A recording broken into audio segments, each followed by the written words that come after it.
नमस्कार मित्रों, मैं आयुर्वेदाचार्य डॉक्टर साकेत कुमार, जनपद सहारनपुर, भारत। आप सभी लोगों का स्वस्थ भारत स्वस्थ समाज की मुहिम में अभिनंदन और स्वागत करता हूं। मित्रों, आज का स्वास्थ्य का विषय है पेप्टिक अल्सर, जिससे सामान्य भाषा में आंतों का अल्सर कहा जाता है। अमूमन हमारा खाना पचाने के लिए हमारे शरीर में एक ऐसी व्यवस्था है कि हम जैसे ही खाना खाते हैं तो हमारे शरीर में कुछ तेजाब या HCl प्रोड्यूसिंग सेल्स से वो सिक्रीशन निकलता है। हमारे आंतों का एक ऊपर का पोर्शन होता है जिसे स्टोमक कहा जाता है, और उस स्टोमक में मेरे बाईं तरफ उसमें एसिड प्रोड्यूसिंग सेल्स जो सामान्य अवस्था में HCl को सिक्रीट करती हैं वो पाई जाती है। भोजन को पचाने के उद्देश्य से वो HCl एक तरह से भोजन को पचाता है, लेकिन किन्हीं कारणवश अगर वो HCl की मात्रा अधिक हो जाती है, उस एसिड की मात्रा अधिक उत्पादन होने लगता है, तो वो हमारे स्टोमक की जो इनर म्यूकोजल लाइन है, जो प्रोटेक्ट करती है म्यूकोसा को, वो लाइन डिस्टर्ब हो जाती है।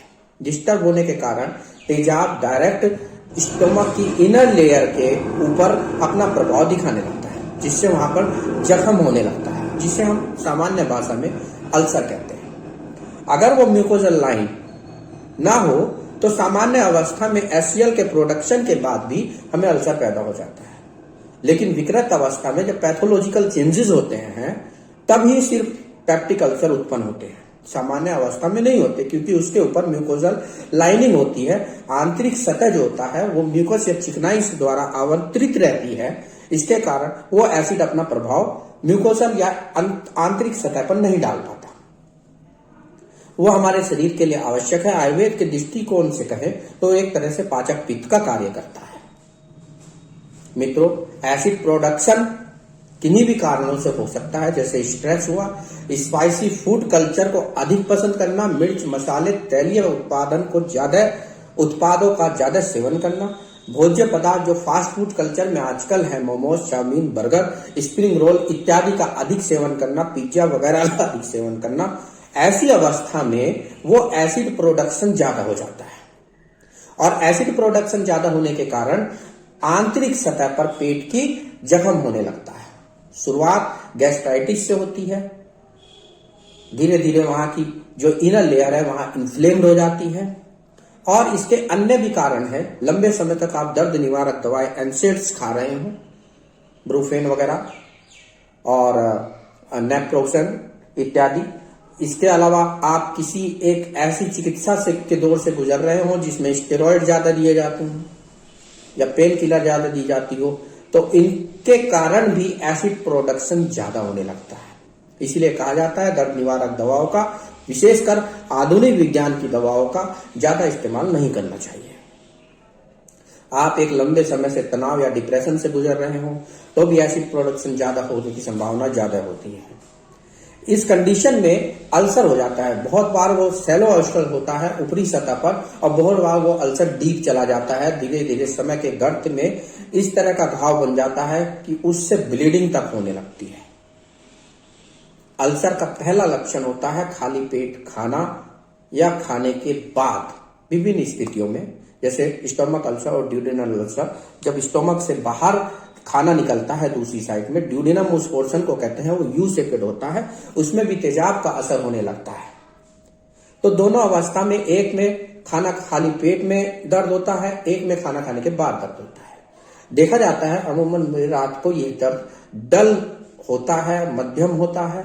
तीव्रता भले ही बहुत कम रहती है पेप्टिक अल्सर की, लेकिन ये रात को 3-4 बजे या 2:30-3 बजे जब पेट खाली होता है तब जरूर होता है। हमारी जो आधुनिक जीवन शैली है, दिनचर्या है, वो उसने पेप्टिक अल्सर की प्रतिशत मात्रा के रोगी बहुत ज्यादा बढ़ा दिए हैं। लेट उठना, जल्दी जल्दी भोजन ग्रहण करना, स्पाइसी फूड ग्रहण करना, फास्ट फूड कल्चर पे डिपेंड करना, अल्कोहल का अधिक सेवन करना, कोल्ड ड्रिंक का अधिक सेवन करना, हार्ड कॉफी और हार्ड टी, इन चीजों का अधिक सेवन करना, मोमोज, चाउमीन, बर्गर, जिनका मैंने पहले भी उल्लेख किया है, इन सब का अधिक सेवन करना, ये कुछ ऐसे प्रमुख घटक हैं जिनके निदान के रूप में या कोच के रूप में जो अपनी मुख्य भूमिका पेप्टिक अल्सर को उत्पन्न करने में करते हैं। अब करना क्या है, ये लक्षण क्या है? लक्षण मैंने बता दिया। कम तीव्रता का पेट में दर्द हमेशा बना रहता है, नंबर 1। नंबर 2, खाना खाते ही आप तुरंत ऐसा महसूस करेंगे कि आपका पेट भर चुका है। नंबर 3, आपको डकारें आती हैं। नंबर 4, मुंह में खट्टा पानी आता है। नंबर 5, आपको कभी कभी चेस्ट बर्निंग होती है। आपको ऐसा लगता है कि चेस्ट के अंदर ज्वलंत जला हुआ कुछ सरक रहा है। जब भी आप पानी पिएंगे या खाना खाएंगे तो आपको फील होगा वो यहां से जाते हुए। और छाती में बहुत जलन होती है, वो तेजाब के कारण होती है, क्योंकि जब वो स्टमक में तेजाब की मात्रा ज्यादा हो जाती है, वो खाने की नली जिसे हम इसोफेगस कहते हैं, रिफ्लेक्स से ऊपर की तरफ आता है और आने के कारण इसोफेगस की जो इनर लेयर होती है उसको भी वो डैमेज करता है, जिसके कारण वहां भी अल्सर हो जाते हैं, जिन्हें हम इसोफेजियल अल्सर कहते हैं। और इस प्रोसेस को रिफ्लेक्स इसोफेजाइटिस आधुनिक विज्ञान में कहा जाता है। तो मित्रों, तेजाब का पैदा अधिक होना और तेजाब का म्यूकोजल लाइन को क्षति पहुंचाना इसका एक मेन मकसद होता है और इसी के कारण अन्य लक्षण उत्पन्न होते हैं जो मैंने आपको बताया। मित्रों, इसमें करना क्या है? पहली बात, अपनी दिनचर्या को व्यवस्थित कीजिए। दूसरी बात, समय से खाना खाइए। तीसरी बात, खाने की उतनी ही मात्रा सेवन करें जो ना कम हो ना अधिक हो। और चौथी बात, खाने की ऐसी तीव्रता हो, ऐसी प्रकृति हो जो सौम्य हो। आग्नेय जिसे हम कहते हैं फास्ट फूड कल्चर या गर्म तासीर के जितने भोज्य पदार्थ हैं उनको आपको बंद करना होगा, जिनके मैं पहले ही नाम दे चुका हूं। और 5 ही मुख्यतः क्या खाना चाहिए।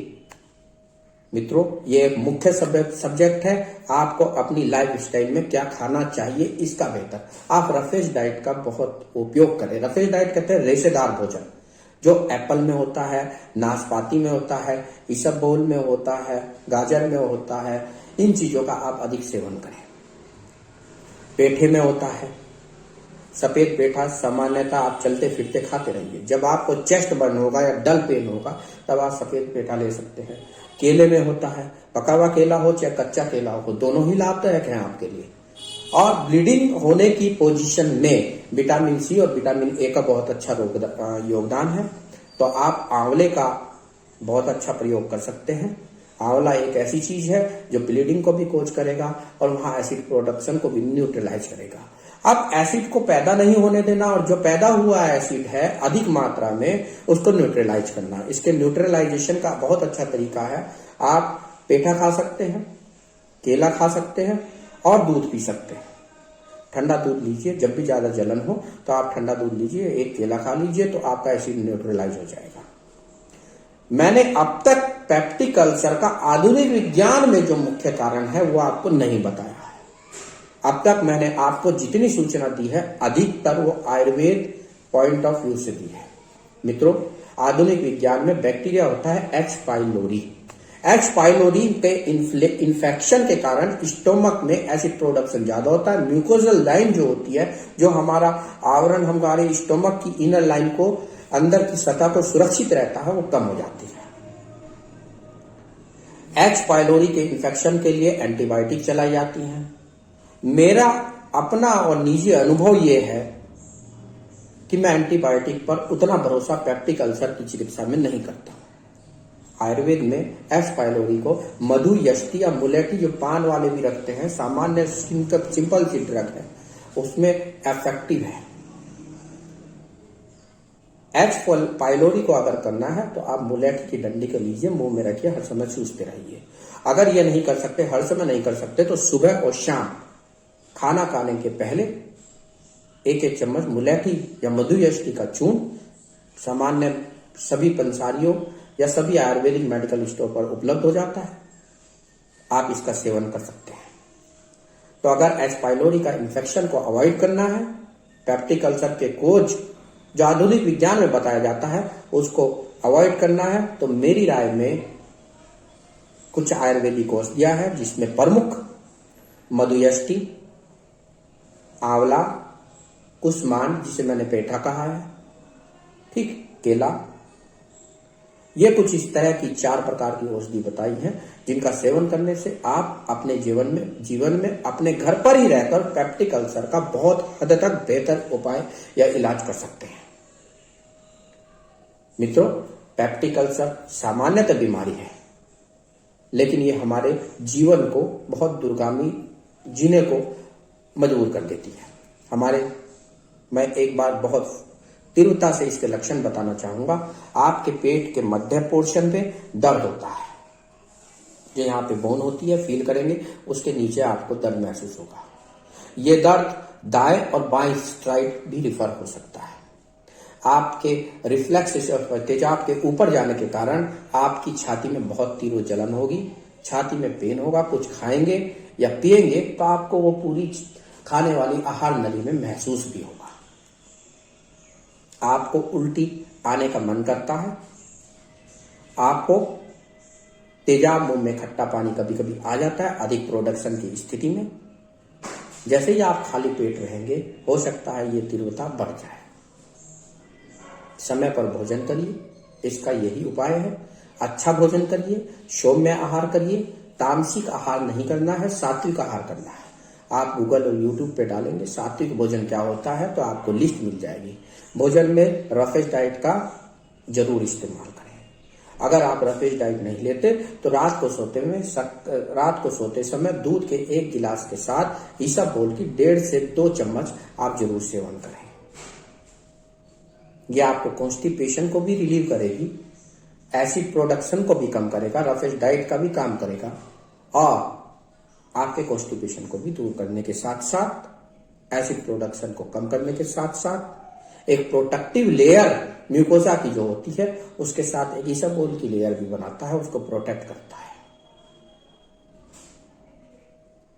मित्रों, विटामिन ए और सी ब्लीडिंग के दौरान बहुत ज्यादा हेल्पफुल होते हैं। इनका सेवन कीजिए। इसका मुख्य स्रोत आंवला है। आंवले का सतत विभिन्न प्रकार के प्रयोगों में, जैसे आंवले का मुरब्बा हुआ, आंवले की सब्जी हुई, आंवले का अचार हुआ, इनका सेवन कर सकते हैं। सुबह शाम खाली पेट मुलेठी का 1.5 चम्मच चून लीजिए और फास्ट फूड कल्चर जितने मैंने कारण बताए हैं उसके साथ उन सबको अवॉइड कीजिए। आज के पेप्टिक अल्सर पर जो भी मैं ज्ञान आपको दे सकता था, हो सकता है कोई त्रुटि हो, क्योंकि ये इस तरह की वीडियो जो है स्वास्थ्य जन जागरूकता के उद्देश्य से बनाई जाती है, तो इनमें त्रुटि कहीं ना कहीं टेक्निकली और मेडिकली संभव होती है। उनके लिए मैं प्रार्थी क्षमा चाहता हूं और आपसे अनुरोध करता हूं कि आप अपने वीडियो को लेकर विचार कमेंट सेक्शन में जरूर दें। आप अगर पेप्टिक अल्सर से ग्रसित है, स्वयं या आपका पारिवारिक सदस्य या आपका निकटवर्ती संबंधी, तो आप उसको यह वीडियो शेयर कराएं। हो सकता है इस वीडियो से उस रोग की कुछ ना कुछ प्रतिशत मात्रा की तीव्रता कम हो। यही मेरा उद्देश्य है। तो हेल्थ अवेयरनेस, स्वस्थ भारत स्वस्थ समाज के उद्देश्य से, इस अवधारणा को मजबूत करने के उद्देश्य से इस तरह की जन जागरूकता वाली वीडियो स्वास्थ्य संबंधी बनाई जाती रहेंगी। आप किस प्रकार आप किस रोग से ग्रस्त हैं, आप अगली वीडियो कौन सी चाहते हैं, कमेंट सेक्शन में वीडियो को देखने के बाद अपना व्यू देना जरूर याद रखें। स्वस्थ भारत स्वस्थ समाज की अवधारणा में मैं आप सभी लोगों का पुनः अभिनंदन करता हूं। आयुर्वेदाचार्य डॉक्टर साकेत कुमार, जनपद सहारनपुर, भारत। धन्यवाद।